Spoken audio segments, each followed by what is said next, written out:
Tok Haji. Tok Haji nak hantar pergi mana ni? Ada juga yang bertanya dengan Pak Su. Pak Su, apa sebenarnya KDMRS Muslim ni? Jadi hari ni alang-alang saya tengah bersama dengan orang kuatnya sendiri ni. Tuan Haji Nick ni. Jadi kita nak bertanya dengan dia lah. Baik, Tuan Haji Nicholas Sylvester. Boleh tak Haji kongsi tentang jiwa di sebalik nama KDMRS ini? Sejak kita mula lagi tahun 2018, matlamat kami sebenarnya mahu berkhidmat dan bina hubungan sesama manusia.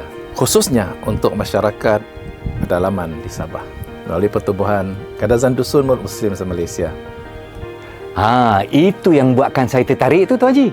Gerak kerja KDMRS ini bukan setakat hantar bantuan saja, tapi saya tengok ada pendidikan, ada bimbingan sekali. Jadi macam mana penerimaan orang kita dekat sana?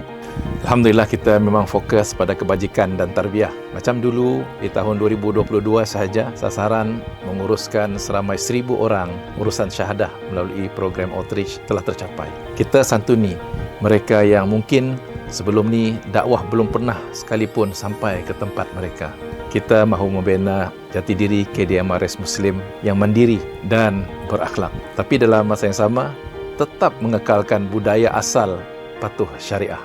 Betul, maksudnya kita tak buang identiti bangsa, tapi kita nak cantikkan lagi dengan Islam. Jadi saudara-saudari semua, inilah masanya untuk kita sama berganding bahu. Baik Haji, dengar cerita ada beberapa perkara yang tengah KDMRS usahakan sekarang ni. Ya betul tu Pak Su.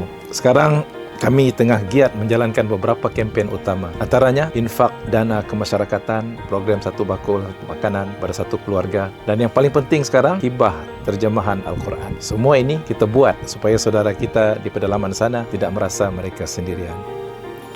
Ayuh saudara-saudari, inilah peluang kita. Bukan selalu kita dapat peluang jadi sebahagian daripada perubahan besar dekat negeri bawah bayu ini. Jom kita sama-sama panjangkan rezeki untuk mereka. Terima kasih Pak Su.